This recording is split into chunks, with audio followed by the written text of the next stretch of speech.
चलिएगा चलिएगा आगे बढ़ते हैं, अगली बात को स्टार्ट करते हैं। कल के लेक्चर में हम लोग जो है वो जो आप लोगों का स्पेशल लिगेंड्स हैं उन स्पेशल लिगेंड्स पे बात कर रहे थे।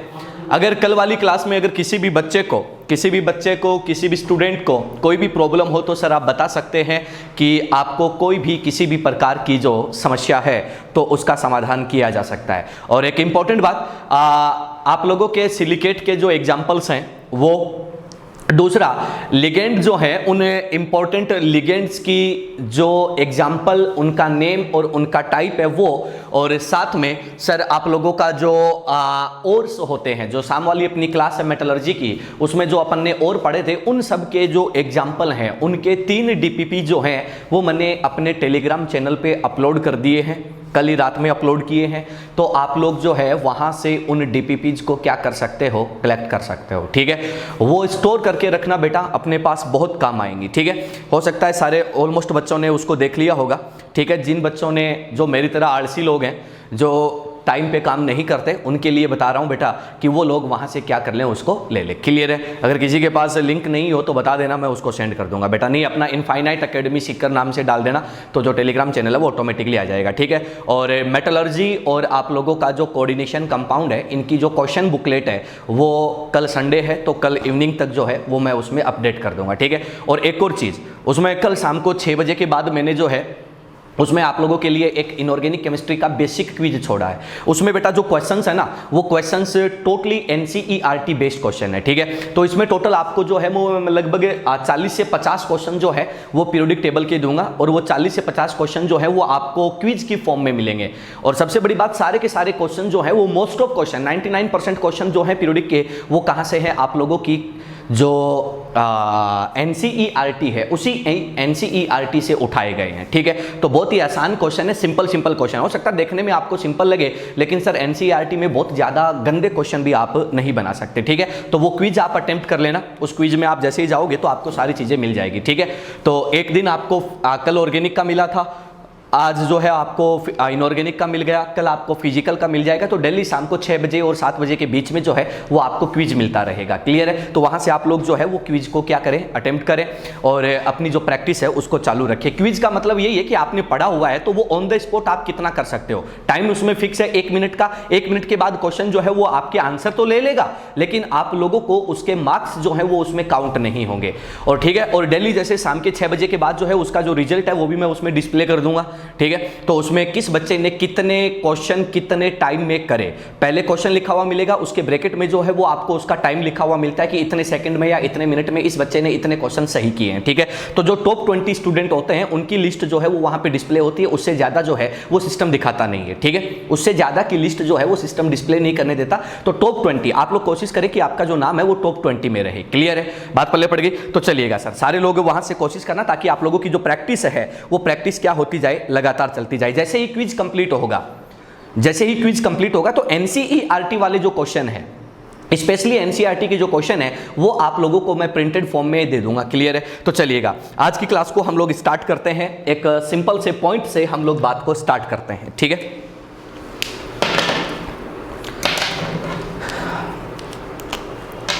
अब ध्यान से सुनते जाना। देखो सर, आप लोगों के जितने भी नॉन क्लासिकल और क्लासिकल लिगेंड है मैं सबकी बात कर चुका हूं, सबके एप्लीकेशंस और उनकी बॉन्डिंग पैटर्न की मैं बात कर चुका हूं। सबसे मोस्ट इंपॉर्टेंट कार्बोनाइल कॉम्प्लेक्स जो होता है, कार्बोनाइल कॉम्प्लेक्स जो होते हैं, कार्बोनाइल लिगेंड जो होता है बेटा वो बॉन्डिंग में कैसे जाता है मैं उसकी बात कर चुका हूं। और लास्ट में मैं सैंडविच कंपाउंड की बात करके मैंने बात को खत्म किया था। आपको याद होगा वहां पर हमने लास्ट में एक क्वेश्चन किया था, वो क्वेश्चन बच्चा लोग क्या था, तो अपन ने कहा था कि सर आपके पास जो है वो एक लिगेंड दे रखा था और लिगेंड के साथ जो है वो आप लोगों को क्या मिला हुआ था, आप लोगों का कॉम्प्लेक्स मिला हुआ था उसी लिगेंड का। उसमें बॉन्ड लेंथ जो है कार्बन कार्बन की वो हमने कंपेयर करी थी, जैसे डाइबेंजीन क्रोमियम था उसका हमने बेंजीन के साथ कंपेयर करा था।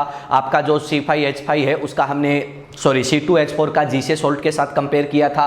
और आप लोगों का साइक्लोपेंटाडाइइनाइल जो है उसका हम लोगों ने आप लोगों का जो फेरोसिन है उसके साथ कंपैरिजन किया था। आज हम लोग एक इंपॉर्टेंट बात करने वाले हैं जहां से बहुत प्यारा क्वेश्चन बनता है, बहुत ही कॉन्सेप्चुअल क्वेश्चन बनता है। उसी क्वेश्चन पे आज का लेक्चर हम लोग स्टार्ट करते हैं। तो हेडिंग डाल दीजिएगा सारे लोग।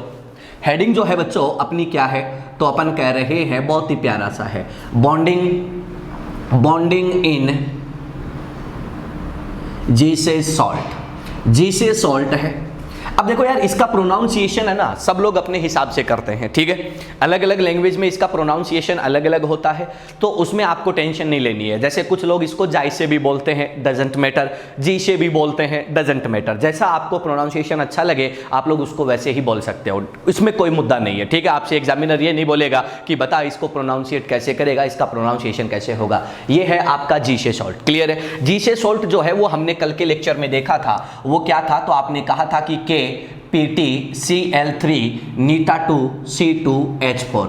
बच्चा लोग ये आप लोगों का जी से सॉल्ट था, ठीक है। अब इसमें हाइब्रिडाइजेशन क्या होता है, इसका ज्योमेट्री कैसे बनता है, क्या होगा, वो बातें मेरे को नहीं करनी, सिर्फ मुझे इसका एक बार बॉन्डिंग चेक करना है ताकि मैं यहां से कुछ क्वेश्चंस को क्या कर सकूं, वेरीफाई कर सकूं, ठीक है। तो सुनते जाना। अपन क्या कहते हैं कि यहां पर प्लेटिनम जो होता है उसका ऑक्सीडेशन स्टेट आपको कितना मिलता है, +2 मिलता है। अपन लोग क्या कहते हैं कि सर ये अपना का है प्लेटिनम, करेक्ट है। प्लेटिनम के साथ 3 क्लोराइड जुड़े होते हैं, ये एक स्क्वायर प्लेनर टाइप का कॉम्प्लेक्स होता है, तो ये Cl- यहाँ से जुड़ा होता है, ये भी आप लोगों का Cl- यहाँ से जुड़ा होता है, और यहाँ भी क्या होता है, तो अपन कहते हैं कि Cl- जो है वो जुड़ा होता है, Cl- जो है वो यहां से क्या होता है, जुड़ा होता है। अब अपन क्या कहते हैं कि अब कौन बच गया, C2H4। C2H4 जो होता है वो क्या होता है, तो अपन ने कहा कि कार्बन, डबल बॉन्ड कार्बन ये होता है, और ये अपनी पाई इलेक्ट्रॉन डेंसिटी को बच्चा इसको क्या करता है, डोनेट करता है। बेटा जब ये पाई इलेक्ट्रॉन डेंसिटी को डोनेट करता है तो हम लोग क्या करेंगे, इसको एटम से नहीं, इसको बॉन्ड से शो करेंगे। जब हम लोग इसको बॉन्ड से शो करेंगे तो ये हमें इस प्रकार का क्या होता है, ऑब्जर्व होता है, ठीक है। अगर बेटो मैं C2H4 की मैं बात करता हूं, C2H4 की मैं बात करता हूं, तो आप लोग क्या कहते हो कि C2H4 यानी कि एथाइलिन जो होता है, उस एथाइलिन में कार्बन का हाइब्रिडाइजेशन कौन सा है, sp2, और कैसा होता है, sp2। मतलब ये कैसा दिखना चाहिए, एक प्लेनर स्ट्रक्चर जो है, एक प्लेनर स्ट्रक्चर जो है वो हमें क्या होनी चाहिए, ऑब्जर्व होनी चाहिए। लेकिन यहां भी हम ऐसी ही उम्मीद करते हैं कि ये हमें कैसा दिखना चाहिए, प्लेनर दिखना चाहिए, बट एक्चुअल में क्या होता है, ये हमें यहां पर प्लेनर नहीं दिखता। तो ये दिखेगा कैसे, ध्यान से सुनना। ये आप लोगों का यहां पर कार्बन है, ये कार्बन है, ये सिंगल बॉन्ड से जुड़ा हुआ है, ठीक है, ध्यान से सुनते जाना। ये कार्बन है, सिंगल बॉन्ड से बच्चा क्या हुआ है, जुड़ा हुआ है। अब इसमें जो है वो चेंज कहां पर आने वाला है वो मैं यहां पर समझाता हूं। ये आप लोगों का कौन है, प्लेटिनम है, प्लेटिनम +2 फॉर्म में है, और इसके पास क्या प्रेजेंट है, तो अपन कह रहे हैं कि ये एक वैकेंट ऑर्बिटल प्रेजेंट है। इस प्लेटिनम के पास फील्ड d ऑर्बिटल भी क्या होता है, प्रेजेंट होता है। केयरफुली सुनना भाई बातों को, इस प्लेटिनम के पास एक फील्ड d ऑर्बिटल भी क्या है, प्रेजेंट है, ठीक है। आप लोग जब इसका कॉन्फ़िगरेशन देखने जाते हो तो आप लोग क्या कहते हो कि इस टाइप से ये प्रेजेंट है। C2H4 जो होता है उसमें ये आप लोगों का कार्बन है और ये आप लोगों का कार्बन है, और इन दोनों के बीच में सिंगल बॉन्ड है, और यहां पर क्या होता है, तो अपन क्या कहते हैं कि सर आप लोगों के जो हाइड्रोजन एटम होते हैं वो हाइड्रोजन एटम क्या होते हैं, प्रेजेंट होते हैं, ठीक है। यहां भी आप लोगों का हाइड्रोजन एटम क्या है, प्रेजेंट है। अब सुनते जाना, सर इसका पाई इलेक्ट्रॉन डेंसिटी, तुम एक बात जानते हो कि अगर ऐसा बन चुका है तो पाई इलेक्ट्रॉन डेंसिटी जो है वो इस प्लेन के क्या हो जाएगा, परपेंडिकुलर हो जाएगा। और बच्चा जब परपेंडिकुलर हो जाएगा तो उसको हम लोग क्या करते हैं, पाई इलेक्ट्रॉन डेंसिटी को कुछ इस टाइप से बता देते हैं, जो प्लेन के ऊपर और प्लेन के कहां पर होता है, नीचे होता है, इस टाइप से।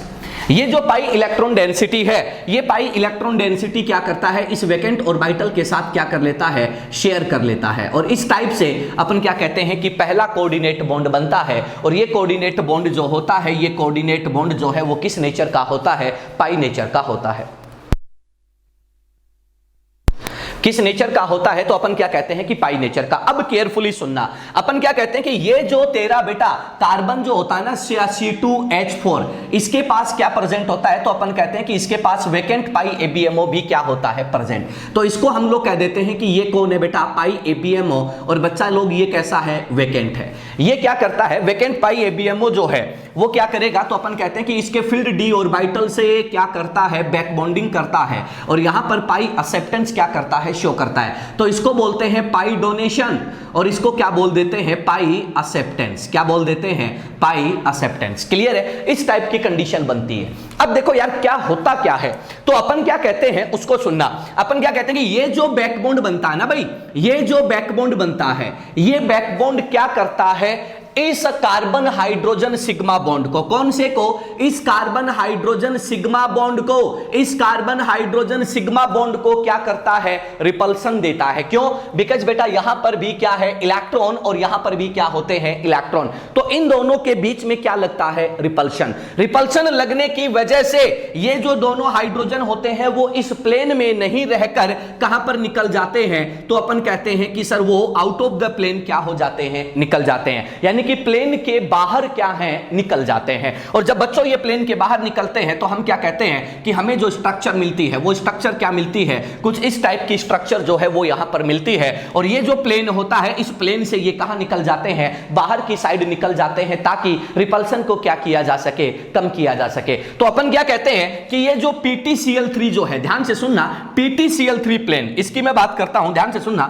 PtCl3 प्लेन, PtCl3 प्लेन क्या होता है, तो अपन क्या कहते हैं कि is perpendicular to C2H4 plane. क्या बोला, आपका PtCl3 का प्लेन जो है वो परपेंडिकुलर होता है किसके, C2H4 के प्लेन के। क्लियर है? ये C2H4 ऐसे ना जुड़कर कैसे जुड़ता है बच्चों, ऐसे सामने से जुड़ता है, यानी कि PtCl3 जो अगर इस टाइप से है, ध्यान से देखना, अगर PtCl3 बच्चा लोग इस टाइप से है, अगर PtCl3 इस टाइप से है तो C2H4 ऐसे ना जुड़कर कैसे जुड़ता है, इस टाइप से जुड़ता है। क्लियर है? ये दोनों एक दूसरे के क्या होते हैं, परपेंडिकुलर होते हैं। इतनी बात क्लियर होगी, बहुत आसान सी चीज है। अब सुनो, इसका जाने का रीजन क्या होता है, तो अपन क्या कहते हैं कि इसके बाहर जाने का reason, out of the plane जाने का जो रीजन है, वो रीजन आपके सामने है, वो क्या है, तो अपन क्या कहते हैं कि P2C2H4 का ये जो बैकबॉन्ड होता है वो, और कार्बन हाइड्रोजन का ये जो सिग्मा बॉन्ड होता है ये, इन दोनों में क्या लगता है, रिपल्शन लगता है, जिसकी वजह से ये क्या निकल जाता है, आउट ऑफ द प्लेन निकल जाता है। ये कहानी किसकी होती है, तो अपन क्या कहते हैं कि ये हमारे बॉन्डिंग इन जी सॉल्ट की कहानी होती है। फटाफट से स्क्रीनशॉट लीजिएगा, कोई डाउट हो तो मेरे को बताइएगा, ताकि हम लोग इस बात को आगे बढ़ा सके। क्लियर है? फटाफट से चेक कर लो और मेरे को बताओ कि क्या आपको इस बात में कोई दिक्कत है। अभी मैं इसमें बहुत सारी चीजें बताने वाला हूं।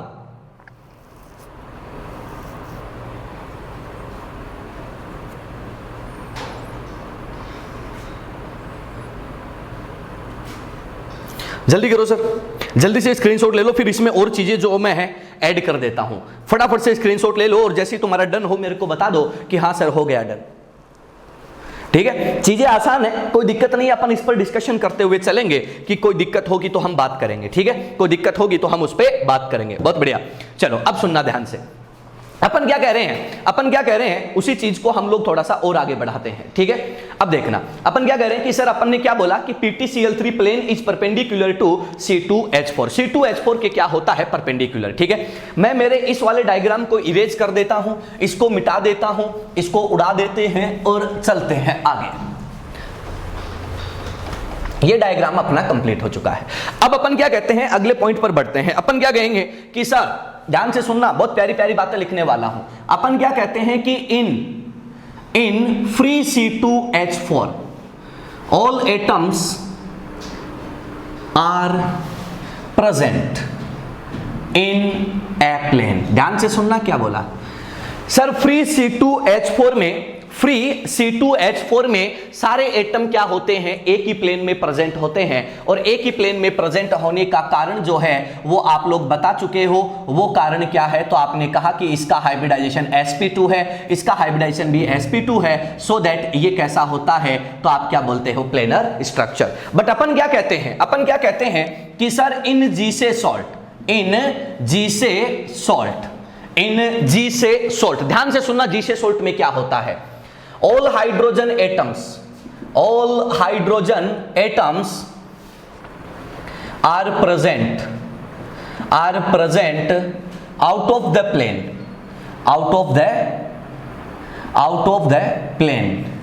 due to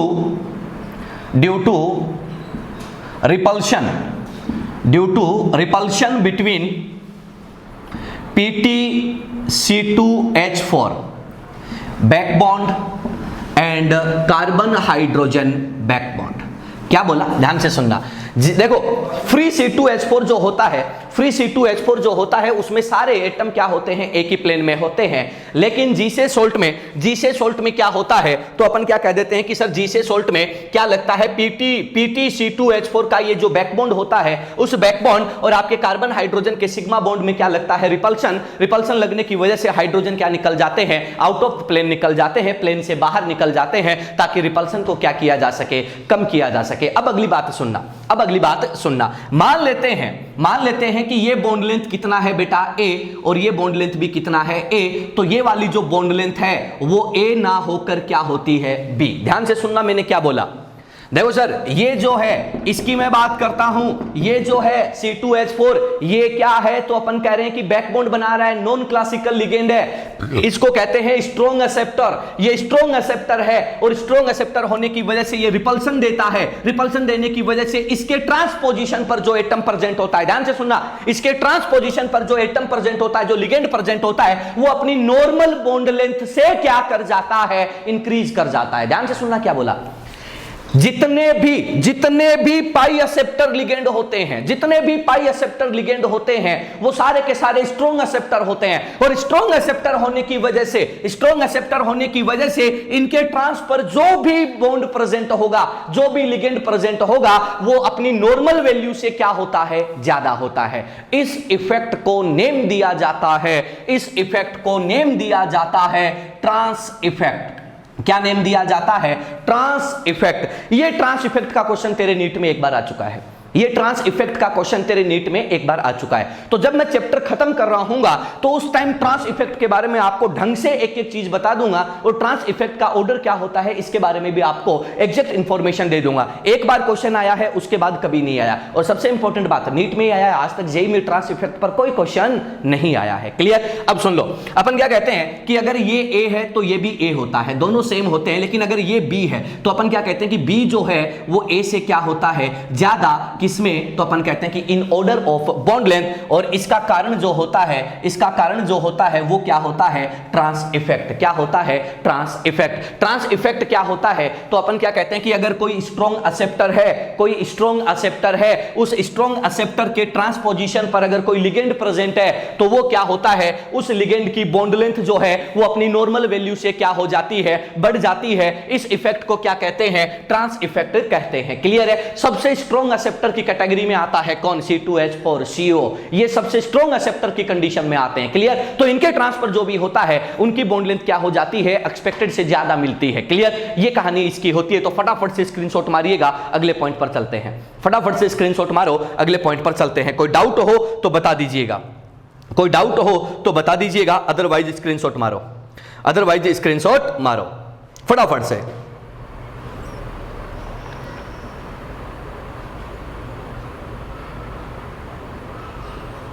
जल्दी करो सर, जल्दी करो। कोई दिक्कत लगे तो बता देना भैया ना। कोई डाउट नहीं है। डन, बहुत बढ़िया बेटा, बहुत अच्छे। कोई डाउट नहीं है, आगे बढ़ते हैं।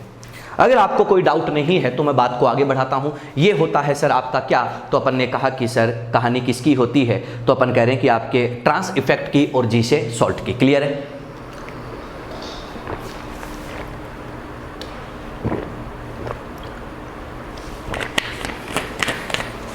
चलिएगा, तो ये कहानी आपकी यहां पर समाप्त हो जाती है। अगले पॉइंट पर मैं आपको लेके चलता हूं। अगले पॉइंट की हम लोग यहां पर चर्चा करते हैं। हेडिंग डाल दो सर, नेक्स्ट पॉइंट पर बढ़ते हैं। नेक्स्ट पॉइंट पर बात करते हैं। एकदम आसान चीजें हैं सर, बहुत सिंपल है, ऐसा कुछ भी मुश्किल काम यहां पर नहीं मिलेगा आपको। चलिएगा, अब देखो सर, मेरे लिगेंड की कहानी क्या हो चुकी है, कंप्लीट हो चुकी है। लिगेंड का सारा खेल मैं आपको बता चुका हूं कि लिगेंड में कैसे कैसे क्या क्या होता है। ठीक है, वो सारी बातें मैं आपको बता चुका हूं। अब लिगेंड में मेरे पास कुछ भी नहीं है। ठीक है, लिगेंड के सारे वेराइटी, सारे एग्जाम्पल, सारे एप्लीकेशन, सारी चीजें मैं आपसे शेयर कर चुका हूं। ठीक है, ये कहानी आपकी लिगेंड से संबंधित और उसके एप्लीकेशन से रिलेटेड जितने भी पोर्शन है वो सारे के सारे अपने क्या होते हैं, यहाँ पर खत्म होते हैं। अब अगले पॉइंट पर हम लोग मूव करते हैं। अब आते हैं किस पर, तो अपन कहते हैं कि सर आपके कोऑर्डिनेशन कंपाउंड, कोऑर्डिनेशन बॉन्ड से रिलेटेड जो थियरी जो होती हैं, उन थियरीज की अपन बात करते हैं। तो हेडिंग हम लगाएंगे theories of covalent bond. Theories of coordinate bond, coordinate bond, ठीक है, एंड कंपाउंड।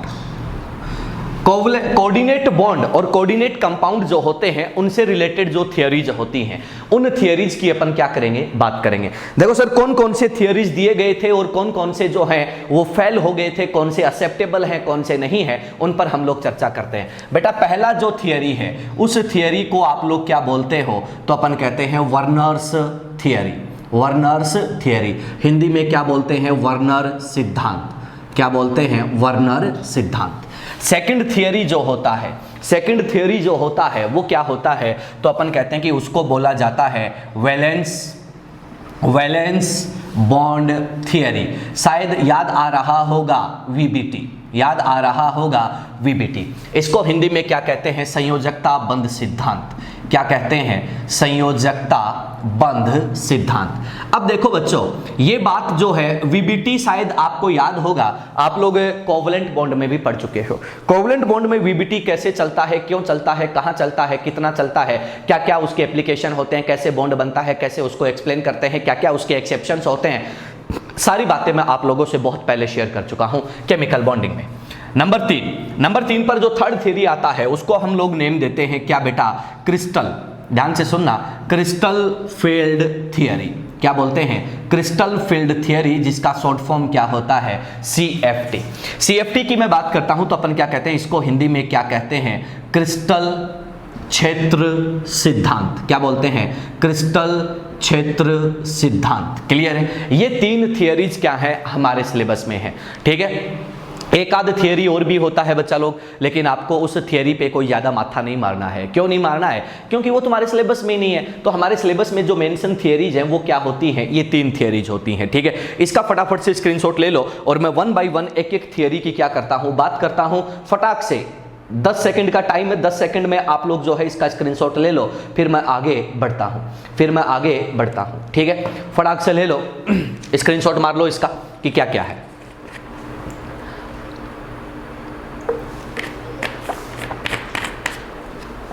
चलिएगा, अब हम लोग आगे बढ़ते हैं। अब हम लोग 1 बाय 1 एक एक थियरी को डिस्कस करते हैं, ठीक है।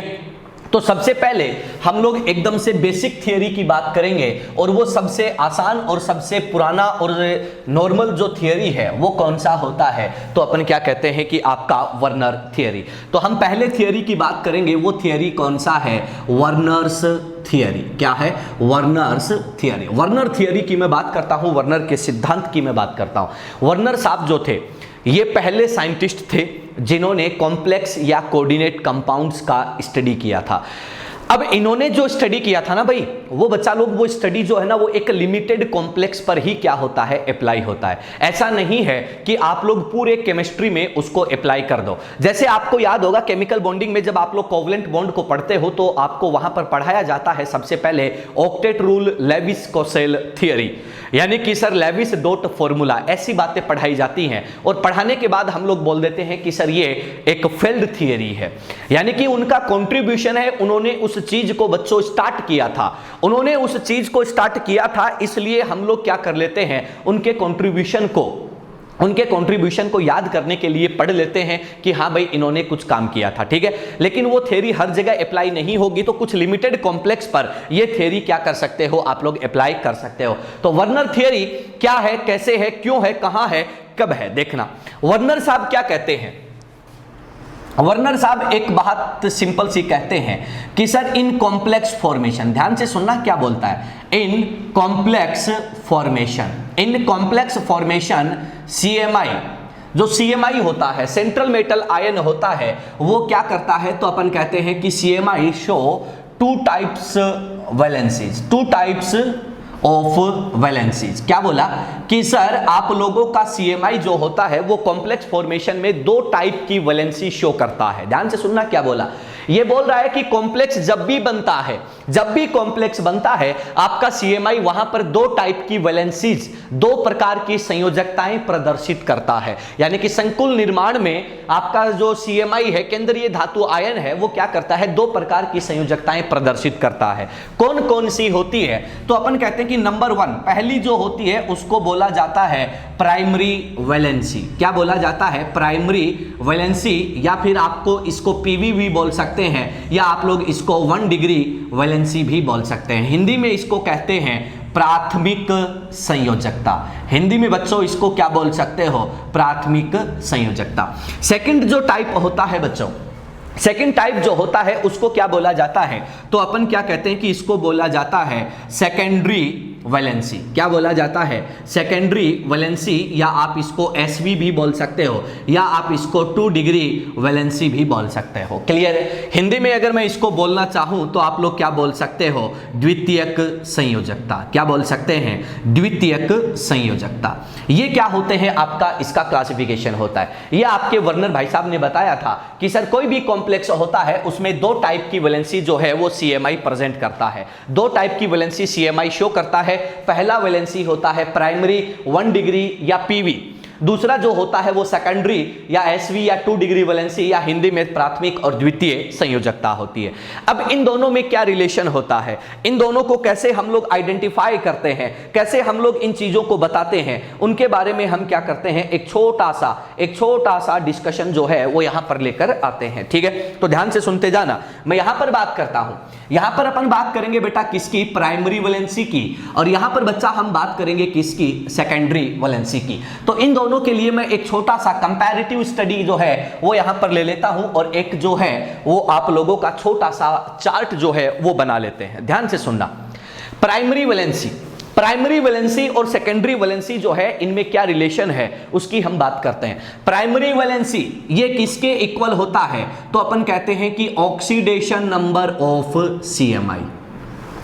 सीएमआई का ऑक्सीडेशन नंबर जो होता है, जितना ऑक्सीडेशन नंबर होगा उतना ही क्या होता है, उसका प्राइमरी वैलेंसी होता है। मान लो किसी का ऑक्सीडेशन नंबर +2 है तो उसका प्राइमरी वैलेंसी कितना होगा?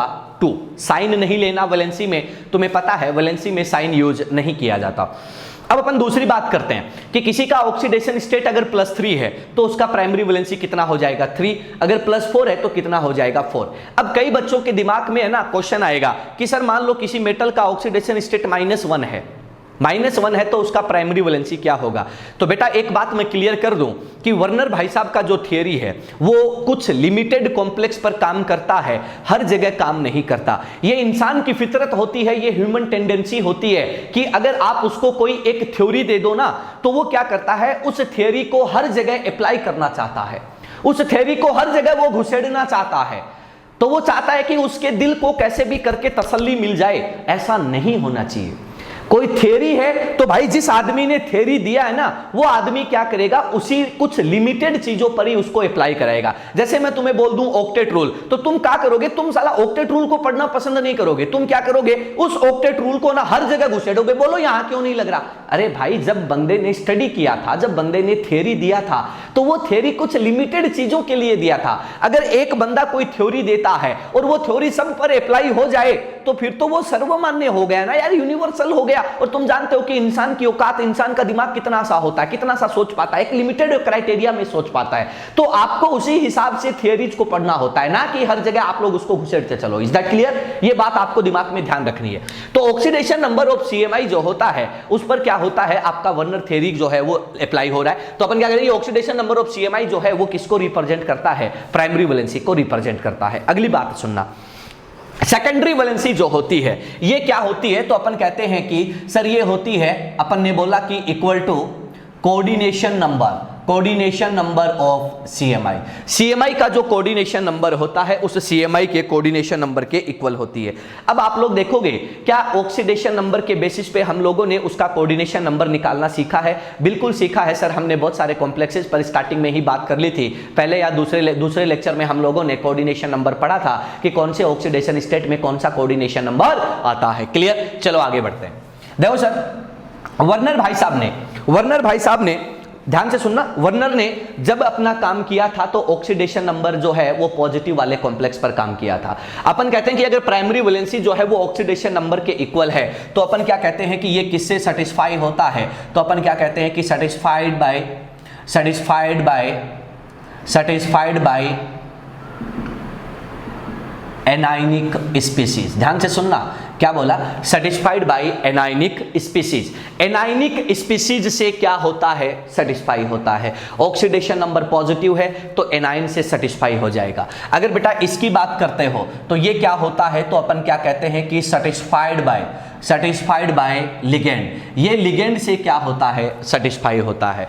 अब भाई मेरे लिगेंड जो है वो क्या हो सकता है, न्यूट्रल भी हो सकता है, लिगेंड जो है वो एनायनिक भी हो सकता है। इन दोनों के बारे में आप लोगों के वर्नर ने बात करी थी, क्लियर। अपन बात करेंगे आगे। अब सुनो, अपन क्या कहते हैं कि अगर ऑक्सीडेशन स्टेट पॉजिटिव है और एनायनिक स्पीसी इसको क्या कर रहा है, सेटिस्फाई कर रहा है, संतुष्ट कर रहा है, तो पॉजिटिव और नेगेटिव के बीच में जो इंटरेक्शन होता है, पॉजिटिव और नेगेटिव के बीच में जो बॉन्ड बनता है वो कैसा होता है, आयोनिक बॉन्ड होता है। और तुम जानते हो आयोनिक बॉन्ड जो है वाटर में क्या हो जाता है, आयोनाइज हो जाता है। तो अपन क्या कहते हैं कि आयोनाइजेबल वैलेंसी होती है, आयोनाइजेबल।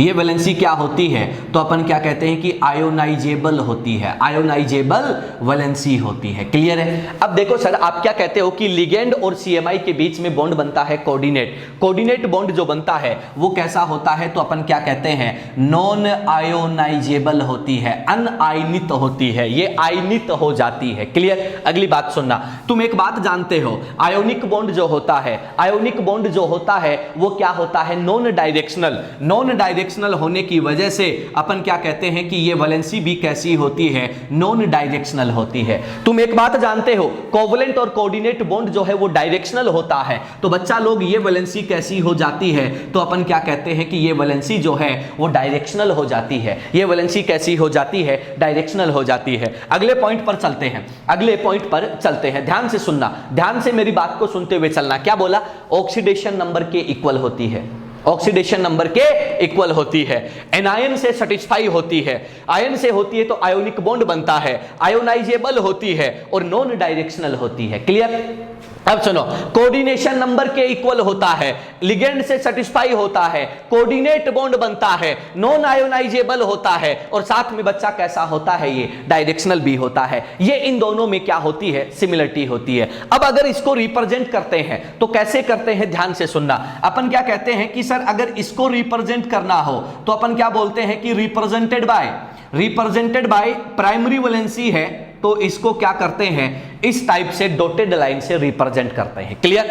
अब मैं यहां पर बात करता हूं कि अगर इसकी बात करूं तो आप लोग क्या बोलोगे, आप लोग बोल दोगे कि बेटा रिप्रेजेंटेड बाय कोऑर्डिनेट बॉन्ड होता है तो हम लोग वहां पर कैसा वो सिंबल लगाते हैं, इस टाइप का एक जो सॉलिड लाइन है उस सॉलिड लाइन को हम काम करते हैं और यहां पर डॉटेड लाइन को क्या करते हैं, यूज करते हैं। तो आप लोग क्या बोल सकते हो कि ये तो कैसा है, डॉटेड लाइन है जो आयोनिक बॉन्ड को बताती है और ये क्या है, एक सॉलिड लाइन है जो क्या बताती है, कोवलेंट या कोऑर्डिनेट बॉन्ड को रिप्रेजेंट करने में काम में ली जाती है। तो ये कहानी किसकी होती है, आपके प्राइमरी और सेकेंडरी वैलेंसी की। अगर इसमें कोई डाउट हो तो मेरे को बताइएगा और फटाफट से बेटा स्क्रीनशॉट मारो, अपन आगे बढ़ते हैं। अगर किसी भी बच्चे को कोई डाउट हो तो फटाफट बताइएगा, अपन आगे बढ़ते हैं। जल्दी से इसका स्क्रीनशॉट मारो।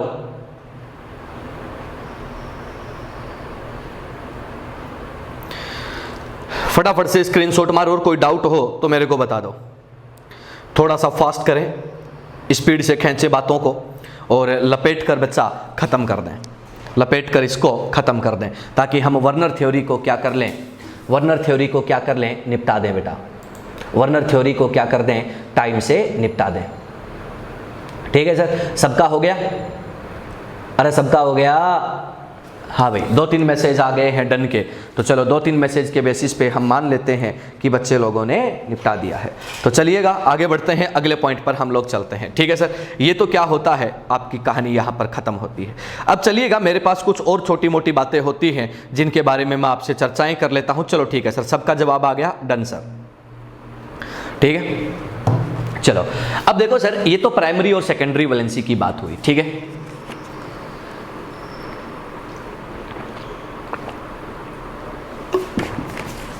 अब अगले पॉइंट पर हम लोग चलते हैं, अगले पॉइंट पर हम लोग बच्चा चलते हैं और अगले पॉइंट की हम लोग क्या करते हैं, बात करते हैं। ठीक है, देखो सर अगले पॉइंट पर हम लोग जो डिस्कशन करने वाले हैं ना वो बहुत ही मजेदार डिस्कशन है। अब मैं ना आपको पहले ही कुछ चीजें जो है वो क्लियर कर देता हूं, पहले ही कुछ चीजें क्लियर कर देता हूं ताकि आपको कल को कोई दिक्कत जो है वो ना आए, दिमाग में कोई क्वेश्चन जो है वो ना रहे।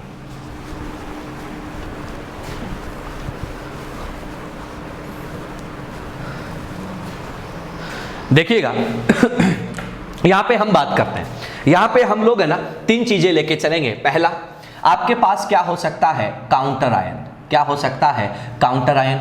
दूसरा क्या हो सकता है, तो अपन कहते हैं कि न्यूट्रल लिगेंड हो सकता है।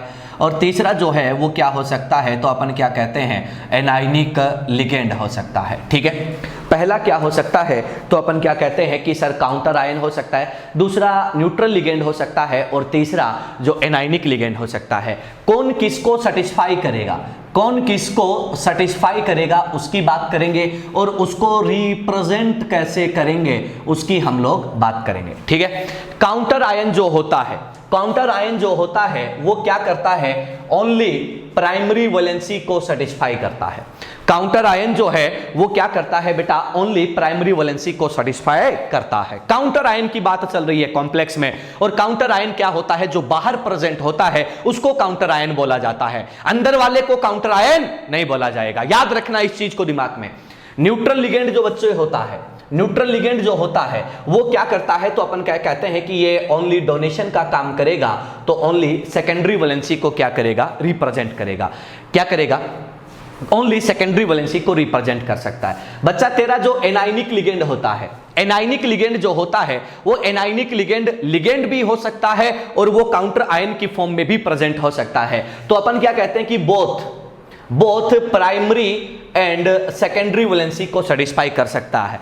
करेगा, कर सकता है, करेगा ही ये जरूरी नहीं है, जरूरी नहीं है, कर सकता है। अगर वो केवल प्राइमरी वैलेंसी है तो आप लोग उसका रिप्रेजेंटेशन कैसे बनाओगे, डॉटेड लाइन से। अगर वो ओनली सेकेंडरी वैलेंसी है तो आप रिप्रेजेंटेशन कैसे बनाओगे, सॉलिड लाइन से। अगर बेटा वो दोनों काम कर रहा है तो solid as well as dotted, दोनों लाइन क्या करते हैं हम लोग यहां पर यूज करते हैं। फटाफट से स्क्रीनशॉट मारो, अगले पॉइंट पर लेकर चलता हूं। फटाफट से स्क्रीनशॉट मारो, अगले पॉइंट पर लेकर चलता हूं। जल्दी जल्दी स्क्रीनशॉट मारो, स्क्रीनशॉट मारते ही यस बोल दो, जल्दी से स्क्रीनशॉट मारो, स्क्रीनशॉट मारते ही यस बोल दो। आगे बढ़ें, फिर जल्दी से स्क्रीनशॉट मारो और यस बोल दो, जल्दी से स्क्रीनशॉट मारो और यस बोल दो,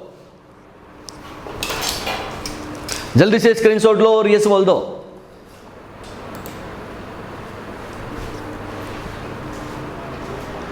हाँ भाई, हो गया, चलो आगे बोलते हैं। अब देखो सर, अब हम लोग है ना इसको रिप्रेजेंट करना सीखते हैं कि कैसे कैसे हम लोग उसको रिप्रेजेंट कर सकते हैं। हो गया भाई सबका, चलो बहुत बढ़िया, हो गया सबका, चलो बहुत बढ़िया। हाँ भाई, एक बात तो सुनना तुम लोग, अपन क्या कह रहे हैं कि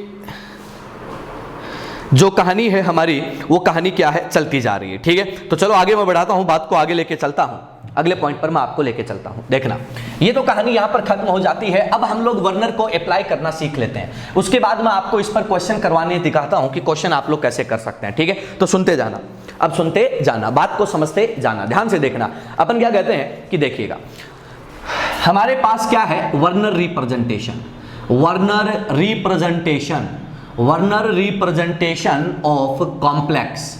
कॉम्प्लेक्स लेके चल रहा हूं, कौन सा, COCl3.5NH3। ये एक कॉम्प्लेक्स आपको मिला है। इस कॉम्प्लेक्स का क्या करना है, आपको वर्नर रिप्रेजेंटेशन देना है कि वर्नर भाई साहब ने इसको कैसे रिप्रेजेंट किया था। उस चीज को हम लोग क्या करते हैं, यहां पर यूज करने की कोशिश करते हैं। तो सारे लोग ध्यानपूर्वक सुनते जाना और देखते जाना। देखो सर, आपको कॉम्प्लेक्स जो मिला है, देखो 1 by 1 चलेंगे। COCl3.5NH3 ये मिला है। ठीक है, सबसे पहले अगर वर्नर को तुम लोग अप्लाई करना चाहते हो, वर्नर से अगर तुम बात करना चाहते हो, तो सबसे पहले ऑक्सीडेशन नंबर निकालो। तो मैं यहां पर कहता हूं कि oxidation oxidation number of CMI, CMI का ऑक्सीडेशन नंबर क्या होगा। तो मैंने आपको लिगेंड इसीलिए पढ़ाया था कि आप लोग क्या कर पाओ, ऑक्सीडेशन नंबर जो है वो निकाल पाओ। यहां पर देखो सर, ये -1 होता है तो -3, ये 0 होता है तो 0, तो यहां पर ये x -3 = 0, तो अपन क्या बोल देंगे कि x = कितना आ जाएगा, +3। ऑक्सीडेशन नंबर जो है वो +3 है। इतना क्लियर है सबको। अगर ऑक्सीडेशन नंबर ऑफ सीएमआई +3 है तो तुम एक बात जानते हो कि 3D सीरीज का अगर +3 में होता है तो उसका कोऑर्डिनेशन नंबर बच्चा कितना होता है, 6। कोऑर्डिनेशन नंबर कितना होता है, 6 होता है। क्लियर है इतनी बात। अब अगली बात सुन, अपन कहते हैं कि यहां पर प्राइमरी वैलेंसी कितना मिलेगा, 3, और सेकेंडरी वैलेंसी कितना मिलेगा, 6। प्राइमरी वैलेंसी कितना मिलेगा, 3, और सेकेंडरी वैलेंसी कितना मिलेगा, 6। ये हमें क्या है, पता है, ये वर्नर ने हमें सिखाया है। वर्नर ने क्या बोला, जितना सीएमआई का ऑक्सीडेशन नंबर उतना प्राइमरी, जितना कोऑर्डिनेशन नंबर उतना सेकेंडरी। बहुत ही सिंपल वे में आप क्या कर सकते हो, इसकी बात कर सकते हो। ठीक है, अब सुनो, अपन कह रहे हैं कि प्राइमरी वैलेंसी को सेटिस्फाई करने के लिए आप लोगों को जरूरत होती है, प्राइमरी वैलेंसी को सेटिस्फाई करने के लिए आपको जरूरत होती है एनायनिक स्पीशीज की। तो अपन क्या बोलेंगे कि इसको सेटिस्फाई कौन करेगा, तो अपन क्या बोलेंगे कि सेटिस्फाइड, ध्यान से सुनना, सेटिस्फाइड बाय कौन, Cl-। बच्चा कितने Cl- चाहिए, तो अपन क्या बोलेंगे 3Cl-। क्लियर है, सिंपल है। चलो आ जाओ, अगर इसको सेटिस्फाई करवाना हो, बट बेटा इसको सेटिस्फाई करवाना हो तो तुम लोग क्या बोलोगे कि सर आपको क्या चाहिए, लिगेंड। लिगेंड कौन है, NH3। NH3 केवल और केवल सेकेंडरी वैलेंसी को सेटिस्फाई करेगा। कितने NH3 है, 5, पांचों के पांचों ले लिए, पांचों के पांचों ले लिए। अब बच्चा एक बात बता कि टोटल कितने चाहिए, 6 चाहिए, है कितने, 5।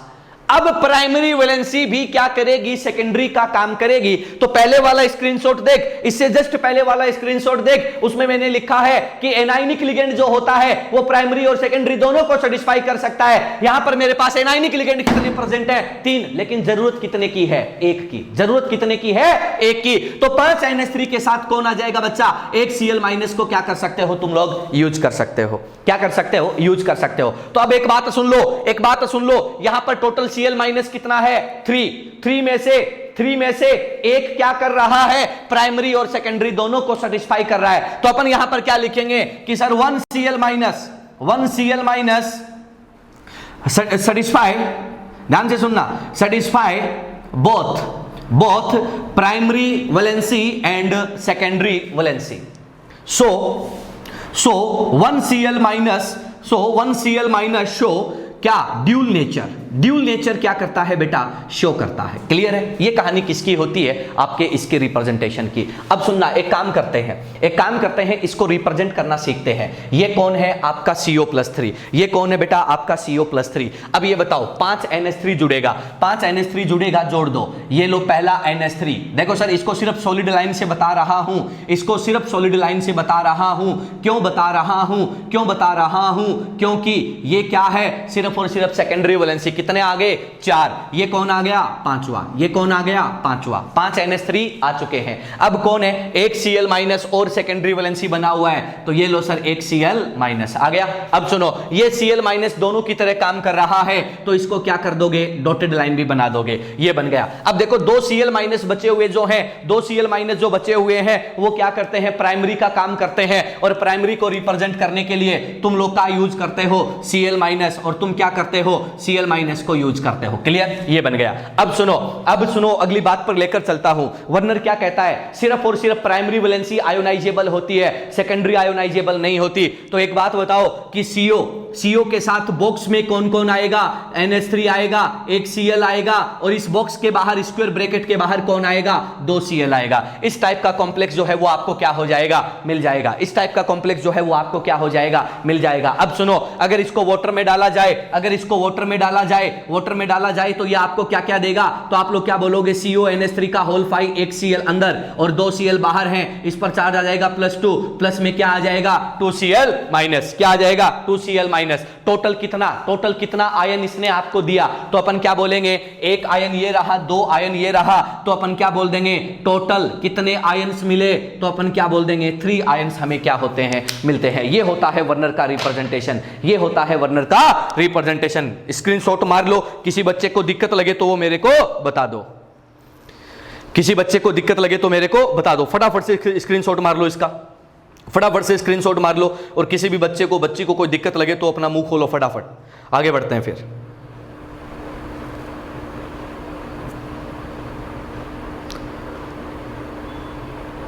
जल्दी बोलो बच्चा, कोई दिक्कत हो तो बोलिएगा, अदरवाइज स्क्रीनशॉट मार के नक्की करो, इसको स्क्रीनशॉट मार के नक्की करो।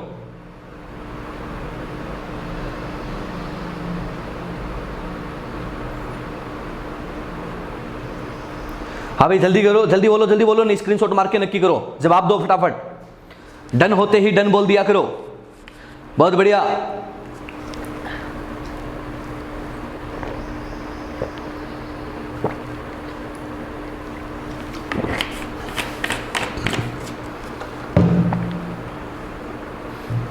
चलो आगे चलिएगा।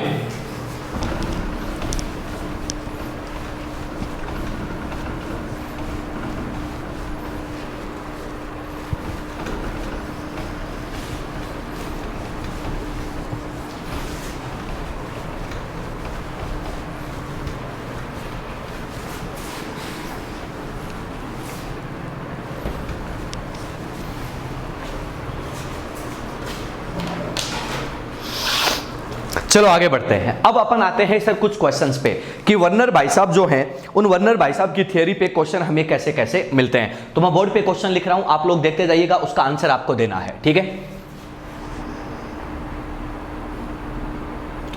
विच ऑफ द फॉलोइंग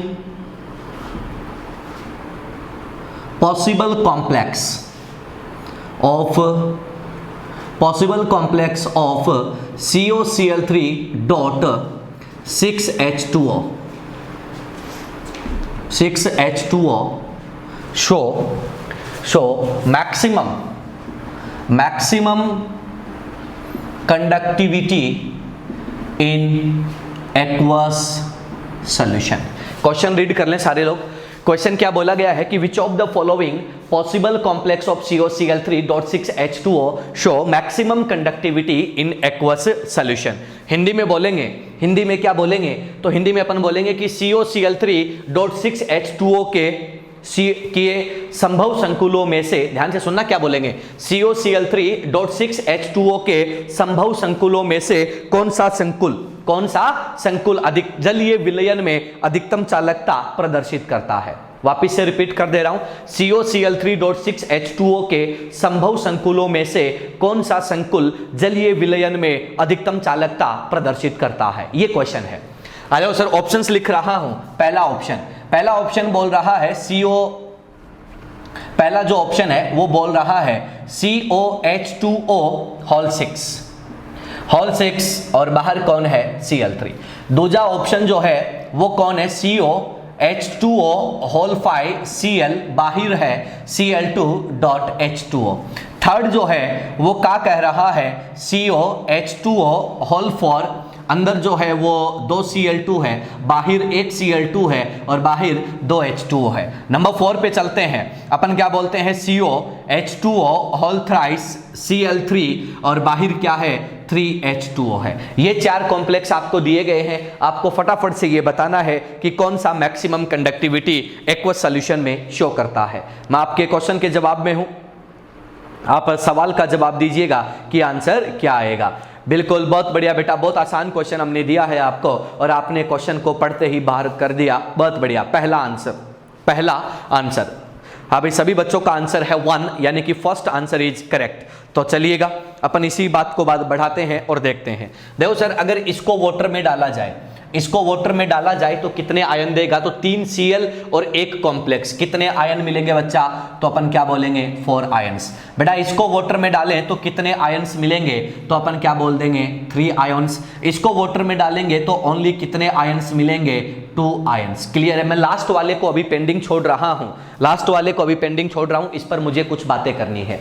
अपन क्या कहते हैं कि कंडक्टिविटी जो होता है, कंडक्टिविटी जो होता है वो क्या होता है, डायरेक्टली प्रोपोर्शनल होता है किसके, नंबर ऑफ आयंस के। जितने ज्यादा आयंस आपको मिलते हैं, जितने ज्यादा आयंस आपको मिलते हैं उतनी ज्यादा कंडक्टिविटी क्या होती है, उसकी एक्वस सॉल्यूशन में आपको मिलती है। तो अपन क्या कहते हैं कि मैक्सिमम आयन कौन दे रहा है, फर्स्ट। तो मैक्सिमम कंडक्टिविटी एक्वस सॉल्यूशन में कौन देगा बच्चों, फर्स्ट देगा। ये आपके सवाल का जवाब है, ये आपके सवाल का जवाब है। अब अपन बात करते हैं बेटा किस पर, चौथे ऑप्शन पर। अपन बात करते हैं किस पर, चौथे ऑप्शन पर। आप लोगों से मैं सिर्फ एक ही क्वेश्चन करना चाहता हूं। वो क्वेश्चन ये है, मैं जवाब ढूंढ रहा हूं आपका, कि क्वेश्चन सुन लेना और फटाक से टाइप करना, ठीक है। क्या है कि क्या फोर्थ कॉम्प्लेक्स जो है, ध्यान से सुनना, इस मॉलिक्यूलर फॉर्मूला के लिए, इस मॉलिक्यूलर फॉर्मूला के लिए क्या फोर्थ कॉम्प्लेक्स पॉसिबल है या नहीं है। अगर पॉसिबल है तो यस, और नहीं है तो no. Your time starts now,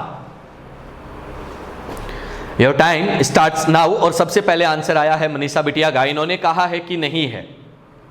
हाँ भाई, एक जवाब आया है कि सर पॉसिबल नहीं है, पॉसिबल नहीं है। हाँ भाई, सुहानी, शाहरुख, इनका जवाब आया है पॉसिबल है, पॉसिबल है।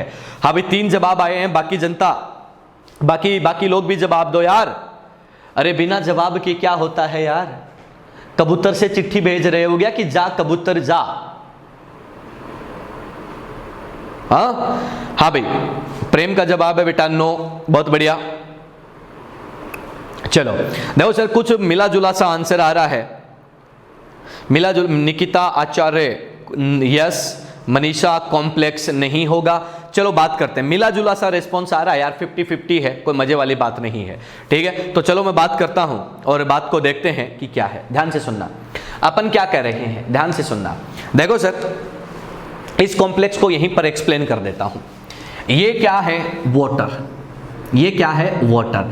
वाटर बच्चों क्या होता है, न्यूट्रल, न्यूट्रल है, न्यूट्रल मॉलिक्यूल है, न्यूट्रल मॉलिक्यूल है, नहीं मॉलिक्यूल नहीं बोलूंगा मैं इसको, न्यूट्रल लिगेंड है, ठीक है।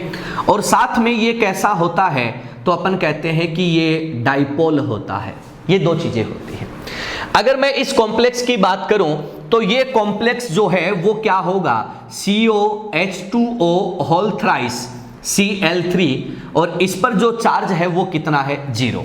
कोई चार्ज नहीं है इस कॉम्प्लेक्स पर। ये 3 H2O जो है, H2O जो है क्या वो इससे जुड़ पाएगा क्या, तो अपन ने क्या बोला कि ये पूरा कॉम्प्लेक्स क्या है, न्यूट्रल। ध्यान से सुनना।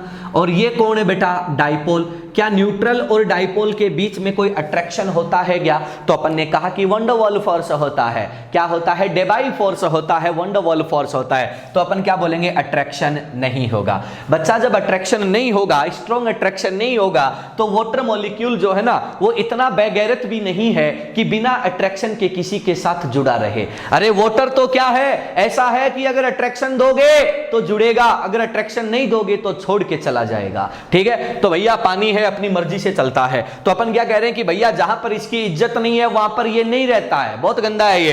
तो अपन क्या कहते हैं कि ये कॉम्प्लेक्स जो है बच्चा लोग, ये जो कॉम्प्लेक्स है, ये कॉम्प्लेक्स क्या होता है, तो अपन क्या कहते हैं कि नॉट पॉसिबल। ये कॉम्प्लेक्स क्या होता है, नॉट पॉसिबल। क्यों, क्योंकि वाटर को जुड़ने के लिए अट्रैक्शन चाहिए, अट्रैक्शन देने वाला कोई है ही नहीं। और जब कोई अट्रैक्शन नहीं देगा, वाटर उसको भाव नहीं देगा, वाटर भाव नहीं देगा, वाटर अपने रास्ते, ये अपने रास्ते। बात क्लियर है। अगर इसमें कोई डाउट हो तो बता दो, अदरवाइज मैं अगले क्वेश्चन पे लेके चलता हूं, अदरवाइज मैं अगले क्वेश्चन पे लेके चलता हूं। कोई भी डाउट हो तो आप लोग बेझिझक बता दीजिएगा कि हाँ गुरुजी माने यो डाउट है, बता दो। जल्दी बोलो सर, किसी बच्चे को, बच्ची को कोई डाउट है? नहीं है, किसी को भी कोई डाउट नहीं है, पक्का? चलो तो चलिएगा अगले क्वेश्चन पे चलते हैं, अगले क्वेश्चन पे चलते हैं, ठीक है। अगले पार्ट पर हम लोग चलते हैं, अगले क्वेश्चन की बात कर लेते हैं। फटाफट से स्क्रीनशॉट मारते जाइएगा, आप लोग स्क्रीनशॉट लेने पर ध्यान दीजिएगा, समझने पर ध्यान दीजिएगा, ठीक है। अब सुनो, एक काम करते हैं, जो चीजें यूजलेस हैं उनको हटा देता हूं और आगे की कहानी आपको सुनाता हूं, ठीक है। मेरे लिए जो यूजलेस है उसको हटा देता हूं। अगला क्वेश्चन जो है वो मैं इसी से सोल्व करने वाला हूं, इसी पॉइंट पर, इन्हीं कॉम्प्लेक्स के बेसिस पे मैं बात करने वाला हूं, ठीक है।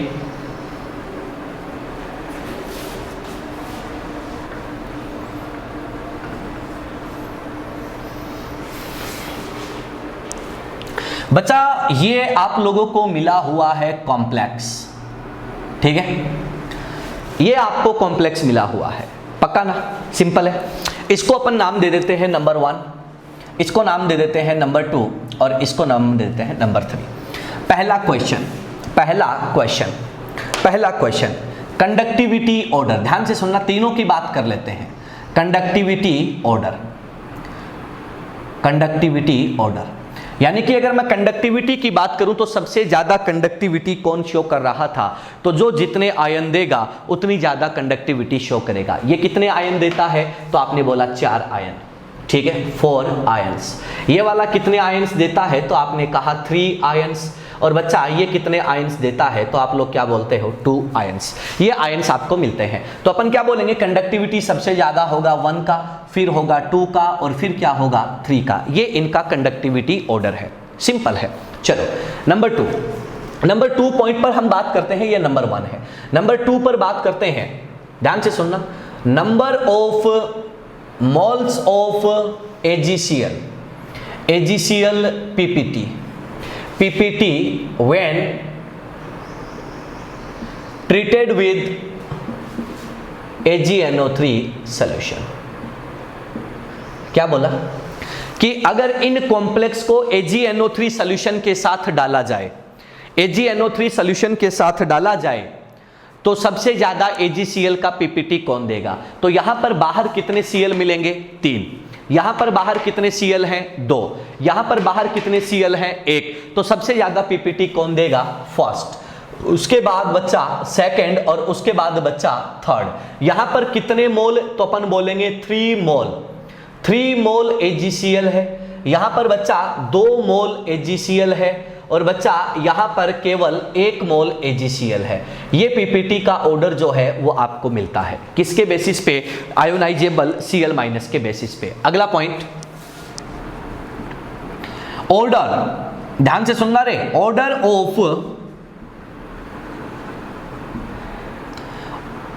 Of weight loss when complexes react with conc H2SO4, concentrated H2SO4। अगर concentrated H2SO4 से कॉम्प्लेक्स को रिएक्ट करवाया जाए तो सबसे ज्यादा वेट लॉस कहां पर होगा। तो ध्यान से सुनना, अपन क्या कहते हैं कि ये जो होता है ना भाई, ये होता है डिहाइड्रेटिंग एजेंट। क्या होता है, डिहाइड्रेटिंग एजेंट, या होता है हिंदी में बोलते हैं निर्जलीकारक। डिहाइड्रेटिंग एजेंट यानी कि निर्जली कारक कौन होता है, तो आप लोग क्या बोलते हो कि वो होता है जो वाटर को क्या कर लेता है, निकाल देता है। यानी कि डिहाइड्रेटिंग एजेंट का एक ही काम होता है, अपने को क्या है, पानी निकालना। क्लियर है, जैसे आपने वो बॉस मूवी देखी होगी कि अपने को क्या है, बस पानी निकालना। तो वो काम कौन करता है, तो अपन कहते हैं कि आपका डिहाइड्रेटिंग एजेंट। अब सुनो भैया, कॉम्प्लेक्स के बाहर पानी क्या है, 0, यहां पर 1 मोल और यहां पर 2 मोल। तो सबसे ज्यादा वेट लॉस किसका होगा, तो आप लोग क्या बोलोगे, सबसे ज्यादा वेट लॉस 3 का होगा, फिर 2 का होगा और फिर क्या होगा, 1 का होगा। ये आपका अगला क्वेश्चन है, फटाफट से स्क्रीनशॉट ले लो, कोई दिक्कत लगे तो मेरे को बता दो। फटाफट से स्क्रीनशॉट ले लो और कोई दिक्कत लगे तो बता दो। फटाफट से स्क्रीनशॉट लेके डन बोल दो बेटा, फटाफट से स्क्रीनशॉट लेके डन बोल दो। अगर कोई दिक्कत लगे तो मेरे को बता दो, कोई दिक्कत लगे तो बता दो। फटाफट से स्क्रीनशॉट ले लो बच्चा, फटाफट से स्क्रीनशॉट ले लो, ठीक है। और कोई भी डाउट हो ना भाई, कोई भी डाउट हो, एनी डाउट, तो आप लोग बोल सकते हो। आगे बढ़ूं,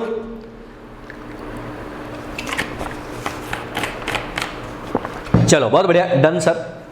चलो बस स्पीड यही होनी चाहिए आपकी, तो मजा आ जाएगा पढ़ने में और पढ़ाने में, ठीक है। चलो आगे बढ़ते हैं, अगले पॉइंट पर चलते हैं, आगे बढ़ते हैं, अगले पॉइंट पर चलते हैं, ठीक है। आगे बढ़ते हैं, अगले पॉइंट पर चलते हैं। अब सुनना, अगले पॉइंट पर मैं जो आपको समझाने जा रहा हूं वो एक बहुत ही शानदार क्वेश्चन है। तो क्वेश्चन लिखिएगा, लिखो, which complex cannot act as electrolyte. Electrolyte की हिंदी होती है वैद्युत अपघट्य। Which of the following complex cannot act as electrolyte वैद्युत अपघट्य की तरह काम नहीं कर सकता। पहला ऑप्शन दिया है CONS3 दूसरा ऑप्शन CONS3 थर्ड ऑप्शन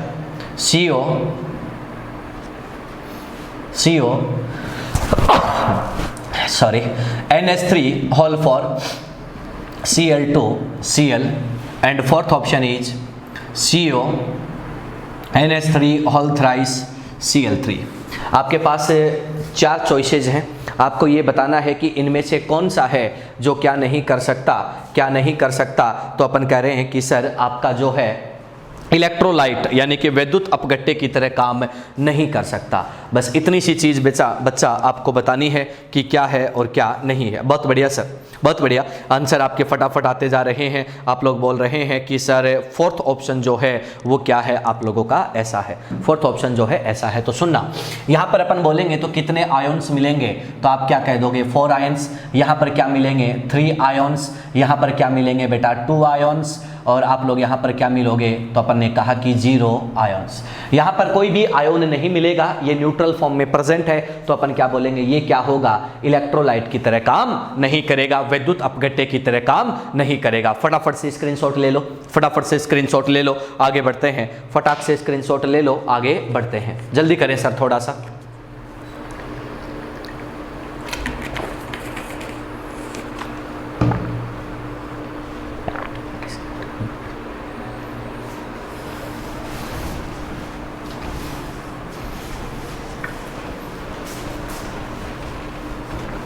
चलिएगा अगले क्वेश्चन पे चलते हैं। बेटा अगला जो क्वेश्चन मैं आप लोगों को बताने जा रहा हूं वो क्वेश्चन जो है वो जेईई मेन में आया हुआ है। अगला जो क्वेश्चन है वो क्वेश्चन जो है वो जेईई मेन में आया हुआ है और जेईई मेन में उस क्वेश्चन को पूछा गया था और बहुत ही शानदार क्वेश्चन है, बहुत ही सिंपल वे में कर सकते हो। क्वेश्चन है, लिखो by which method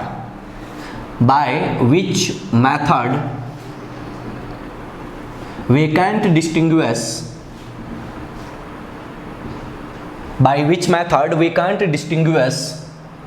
between CuH2O whole for SO4.H2O and CuH2O whole 6Br2. By which method we cannot distinguish between CuH2O whole for SO4.H2O and CuH2O whole 6Br2। यानी कि ऐसा कौन सा मेथड है जिसके द्वारा हम क्या नहीं कर सकते, इन दोनों में विभेदन नहीं कर सकते। डिस्टिंग्विश का मतलब क्या होता है, विभेदन। डिस्टिंग्विश का मतलब क्या होता है, विभेदन। तो क्वेश्चन क्या है कि by which method we can not distinguish between this and this. ये दो कॉम्प्लेक्स आपको दिए गए हैं और आपसे पूछा जा रहा है कि ऐसा कौन सा मेथड है जिनसे आप लोग इन दोनों कॉम्प्लेक्स में विभेदन या डिस्टिंग्विश नहीं कर सकते। क्लियर है? ऑप्शंस दिए जा रहे हैं। पहला first option,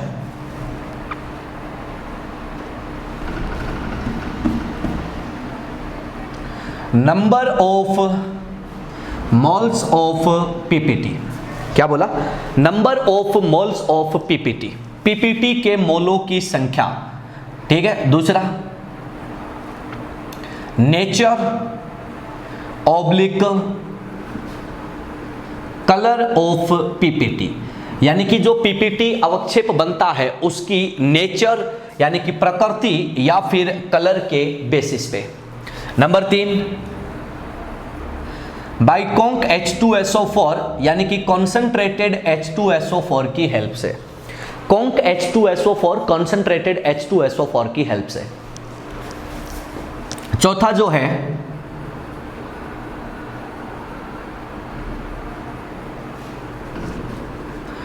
appreciable difference in conductivity. Appreciable difference in conductivity. Appreciable का मतलब होता है सार्थक अंतर और कंडक्टिविटी का मतलब क्या होता है, चालकता। एप्रिसिएबल डिफरेंस इन कंडक्टिविटी यानी कि चालकता में सार्थक अंतर के आधार पर। ठीक है, ये आपको कॉम्प्लेक्स दिया गया है, 2 कॉम्प्लेक्स आपको दे रखे हैं बच्चों, और आप लोगों को क्या बताना है कि कौन सा है जिसकी हेल्प से आप लोग इन दोनों में डिफरेंस नहीं कर सकते। 4 ऑप्शन आपको दिए गए हैं, you have 4 choices and select any one. ये जेईई मेन का क्वेश्चन था, तो आप लोग आराम से इसको चेकआउट कर सकते हैं। किसी भी बच्चे को, बच्ची को कोई दिक्कत लगे तो वो मेरे को बता सकता है।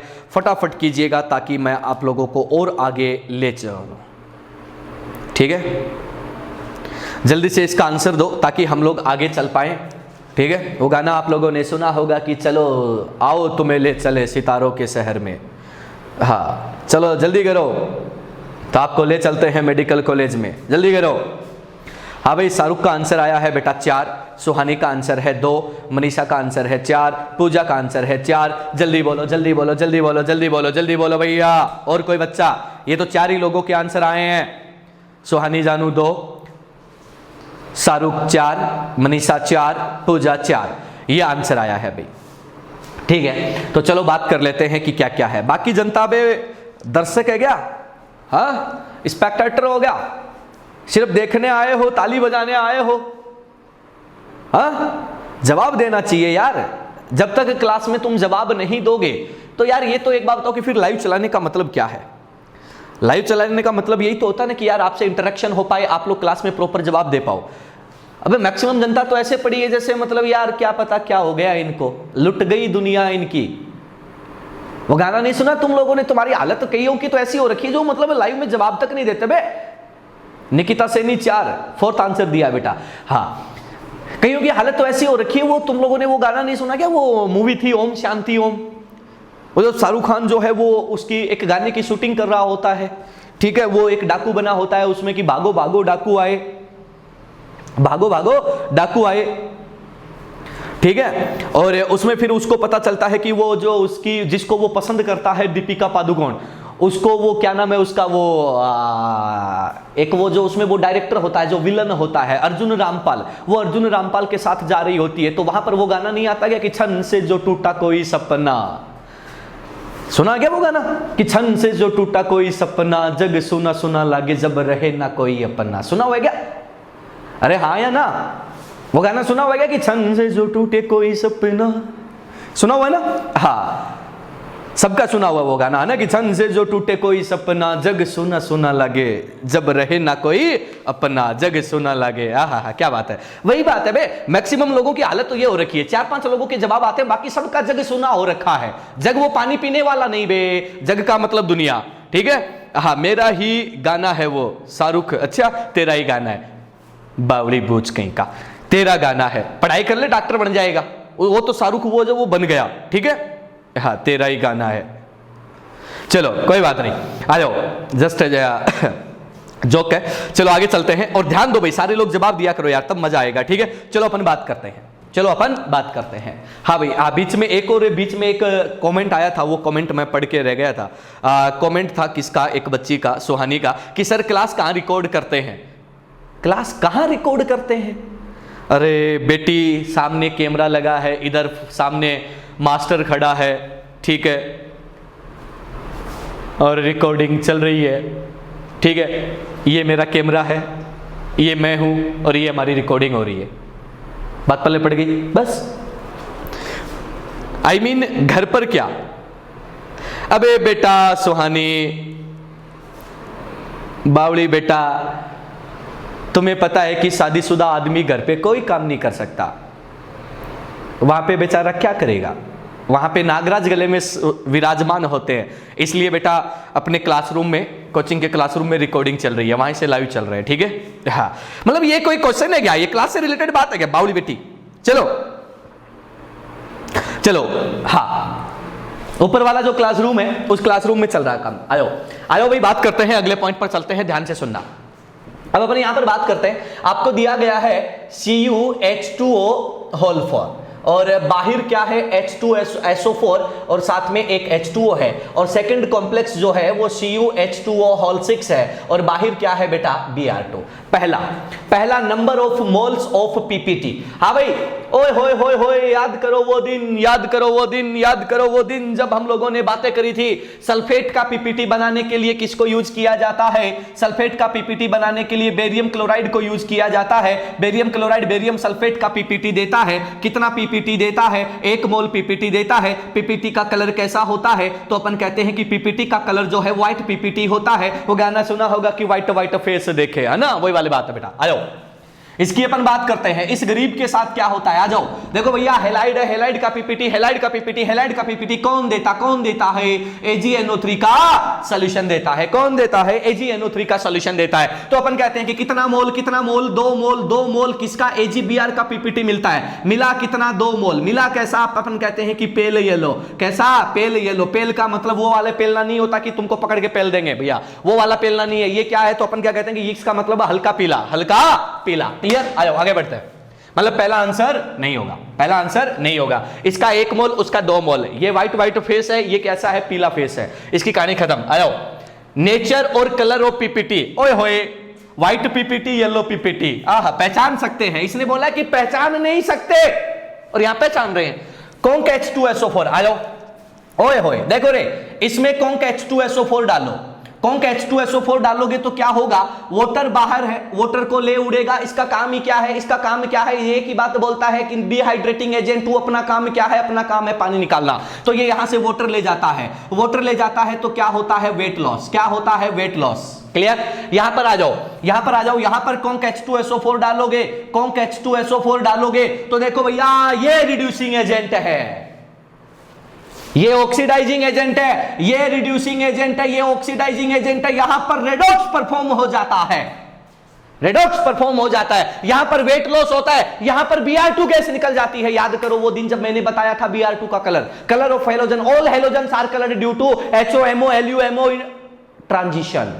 MOT में पढ़ाया है मैंने बहुत ढंग से, याद आ रहा होगा, याद आ रहा होगा। वहां पर हमने बहुत बातें करी है। Br2 का कलर भी मैंने बताया है, F2 का कलर भी बताया है, Cl2 का कलर भी बताया है, Br2 का कलर भी बताया है, I2 का कलर भी बताया है, कलर का रीजन भी बताया है। NCERT में भी है, JEE मेन और JEE एडवांस में आ चुका है। अब तेरे नीट की बारी है, आ जाओ। ये बात हमारी हो चुकी है, ठीक है। तो ये बातें हम लोग वहां पर कर चुके हैं। तो आ जाओ सर, यहां पर वेट लॉस होगा, यहां पर गैस निकलेगी, कलर्ड गैस निकलेगी, आइडेंटिफाई कर सकते हैं। ये वाला नहीं देगा, मतलब इसके बेस का भी आंसर नहीं है। एप्रिसिएबल डिफरेंस, सार्थक अंतर, एप्रिसिएबल डिफरेंस। आ जाओ आ जाओ, अगली बात करते हैं, ध्यान से सुनना। एप्रिसिएबल डिफरेंस की बात करते हैं भाई। ये वाला जो है ना, ये वाला, इसको यहां खींच लेता हूं। ये वाला जो है ना, इसको यहां खींच लेता हूं। मेरे पास जगह की कमी है, इसलिए मैं यहां खींच लेता हूं। ये क्या देगा? ये क्या देगा? CuH2O whole 4 +2 plus SO4 -2। ये क्या देगा? CuH2O होल 6 +2 और साथ में क्या देगा? 2 Br-। आया, यहां पर कितने आयन मिले? 2 आयन्स। यहां पर कितने आयन मिले? 3 आयन्स। नंबर ऑफ आयन के बेसिस पे, नंबर ऑफ आयन के बेसिस पे ज्यादा कंडक्टिविटी कौन देगा? ये वाला। ज्यादा कंडक्टिविटी कौन देगा? ये वाला। तीसरी बात देखो, ये जो है ना, ये जो है इसका चार्ज है +2 -2। इसका चार्ज जो है वो कितना है? +2 -1। देखो भैया, +2 -2, ज्यादा चार्ज ज्यादा कंडक्टिविटी, यहां पर कम चार्ज कम कंडक्टिविटी। तो देखो सर, आयन के बेसिस पे इसकी कंडक्टिविटी ज्यादा और चार्ज के बेसिस पे इसकी कंडक्टिविटी ज्यादा। एक इसको फेवर कर रहा, एक इसको फेवर कर रहा, दोनों को कंबाइन करके जब रिजल्ट देखते हैं तो दोनों की कंडक्टिविटी में डिफरेंस तो होता है, लेकिन जितना हम इजीली मेजर कर पाए उतना नहीं होता। तो appreciable difference in conductivity is the correct answer. Screenshot मार लो, कोई डाउट लगे तो बता दो, अगले क्वेश्चन पर बढ़ता हूं। स्क्रीनशॉट मार लो, कोई डाउट लगे तो बता दो, अगले क्वेश्चन पर बढ़ता हूं। स्क्रीनशॉट मार लो, अगले क्वेश्चन पे बढ़ता हूं, अगले क्वेश्चन पे बढ़ता हूं, अगले क्वेश्चन पे बढ़ता हूं, अगले क्वेश्चन पे बढ़ता हूं। स्क्रीनशॉट मार लो भाई फटाफट, स्क्रीनशॉट मार लो और फटाफट स्क्रीनशॉट खींच दो, फटाफट स्क्रीनशॉट खींच दो। कोई दिक्कत लगे तो बता दो, अदरवाइज मैं इसको खत्म करता हूं। अपने वर्नर भाई साहब को अब बस श्रद्धांजलि देकर खत्म कर देते हैं, ठीक है, चलो आगे बढ़े, आगे बढ़े। जवाब नहीं आ रहे हैं भाई, जवाब नहीं आ रहे हैं, जवाब धीरे आते हैं भाई तुम लोगों के। डन डना डन, चलो सर आगे बढ़ते हैं, आगे बढ़ते हैं, जल्दी करो जल्दी करो। डन, बहुत बढ़िया।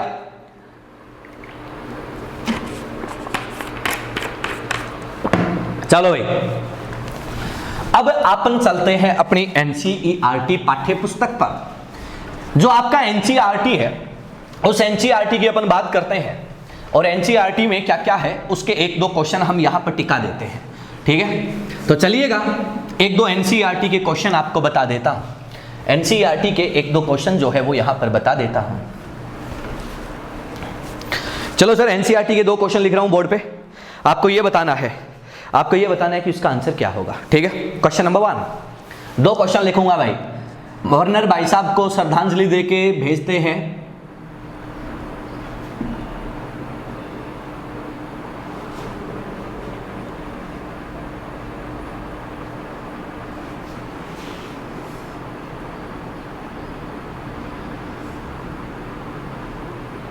क्वेश्चन है PdCl2.4NH3, PdCl2.4NH3 सिल्वर नाइट्रेट का सॉल्यूशन इसको दिया है। तो यहां पर प्रोडक्ट जो बनेगा वो प्रोडक्ट क्या बनेगा और क्या पीपीटी बनेगा ये आपको देखना है। दूसरा क्वेश्चन जो है वो है PtCl4.2HCl और इसको हमने दिया सिल्वर नाइट्रेट रो सॉल्यूशन, और जैसे ही हमने इसको सिल्वर नाइट्रेट रो सॉल्यूशन दियो तो यो प्रोडक्ट में बदले में क्या दियो ये आपको ढूंढना है। ये दो क्वेश्चन है, फटाफट से बता दो कि क्या मिलेगा और क्या नहीं मिलेगा। फाइनल प्रोडक्ट बता दो, बाकी चीजें हो जाएगी, बस जल्दी से बता दो। इसके बाद क्लास को जो है हम लोग ओवर करते हैं, बात को खत्म करते हैं। बच्चा लोग जल्दी बताइएगा, जल्दी बताइएगा कि क्या हो रहा है, आंसर करें। मैं आपके जवाब के इंतजार में बैठा हूं, जल्दी से कमेंट करें, जल्दी से बताएं कि आंसर क्या होगा।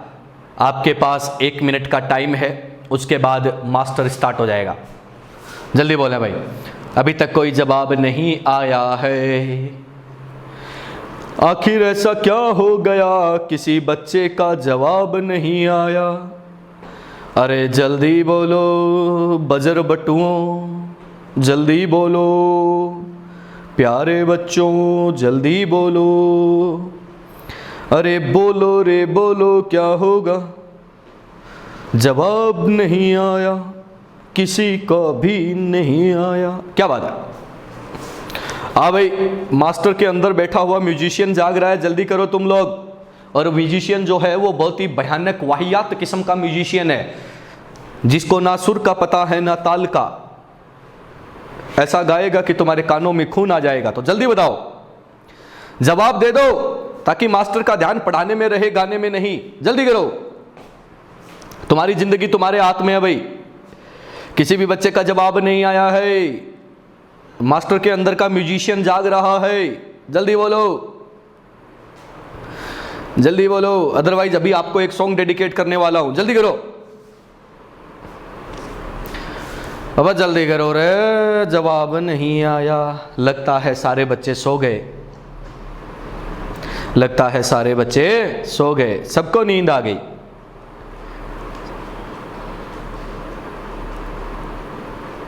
कोई जवाब नहीं, किसी का जवाब नहीं, ऐसे कैसे काम चलेगा भाई। ओ माय गॉड, पहला आंसर शाहरुख का। बहुत बढ़िया बेटा शाहरुख, बहुत आगे जाएगा तू। पहला आंसर शाहरुख का है PdCl2NH3 2 नंबर 3 है बेटा शाहरुख हुआ। ये बात हमको बिल्कुल समझ नहीं आया। पहला तो समझ आ गया, 2 नंबर 3 मतलब 2 नंबर 3 मतलब 2 नंबर 3, ये कुछ बात पल्ले नहीं पड़ी। एक बार फिर से अगर आप कोशिश करें टाइप करने की तो हमें थोड़ा सा क्लियर बताएं भाई। किसी भी बच्चे का जवाब नहीं आ रहा है, अरे जल्दी बोलो मेरे बजर बटुओं, अरे बोलो रे, समय का पहिया घूम रहा है, जल्दी बोलो, जल्दी बोलो, कोई जवाब नहीं आया। NCERT का क्वेश्चन बच्चों से नहीं हुआ, जल्दी बोलो, अरे जल्दी बोलो, कोई जवाब नहीं, कोई जवाब नहीं। भाई मेरा नेट स्लो है या फिर तुम्हारा जवाब स्लो है? अरे बोलो रे मेरे बच्चों, बोलो। कोई जवाब नहीं है भाई। एक बच्चे का जवाब आया PdCl2 4NH3 2Cl है। PdCl2 4NH3 होल 4 2Cl बाहर बावला बेटा है ये 4Cl थोड़ी दिख रहे हैं तेरे को यहाँ पे। चलो किसी भी बच्चे का कोई जवाब नहीं है तो मास्टर खुद ही बता देगा। अब थक हार के आ जाओ। देखो सर यहाँ पर पैलेडियम का ऑक्सीडेशन नंबर कितना है +2, तो कोऑर्डिनेशन नंबर बच्चों कितना होता है 4। अगर कोऑर्डिनेशन नंबर 4 होता है तो अपन क्या बोलते हैं, क्या बनता है PdNH3 होल 4 और बाहर क्या आ जाएगा 2Cl, बाहर क्या आ जाएगा 2Cl। ये पहले क्वेश्चन का जवाब है। अब अगर तूने इसमें सिल्वर नाइट्रेट को डाला है तो बाहर 2Cl हैं तो 2 मोल AgCl का PPT जो है वो तेरे को मिल जाता है। एक तो जवाब ये रहा पहला जवाब।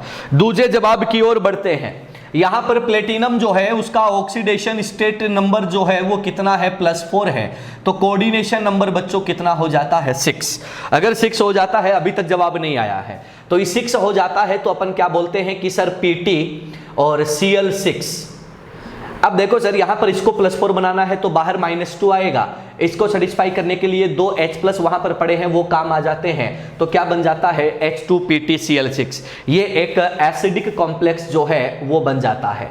एसिडिक कॉम्प्लेक्स जो है वो बन जाता है जब तुम इसको डिसोसिएट करते हो बच्चा। जब तुम इसको डिसोसिएट करते हो तो देता क्या है 2H++ PtCl6 -2 देता है, ये बनता है। अगर तू इसमें सिल्वर नाइट्रेट डालता है, सिल्वर नाइट्रेट का सॉल्यूशन डालता है तो नो पीपीटी काय का AgCl का, काय का AgCl का PPT नहीं मिलता है। ये सॉल्यूशन है, फटाफट से स्क्रीनशॉट ले लो और कार्यक्रम को खत्म करते हैं। फटाफट से स्क्रीनशॉट ले लो और आज का जो क्लास है वो यहीं पर खत्म होता है। ठीक है सर, यहीं पर खत्म होता है। कल के लेक्चर में हम लोग जो है वो बात करेंगे इफेक्टिव एटॉमिक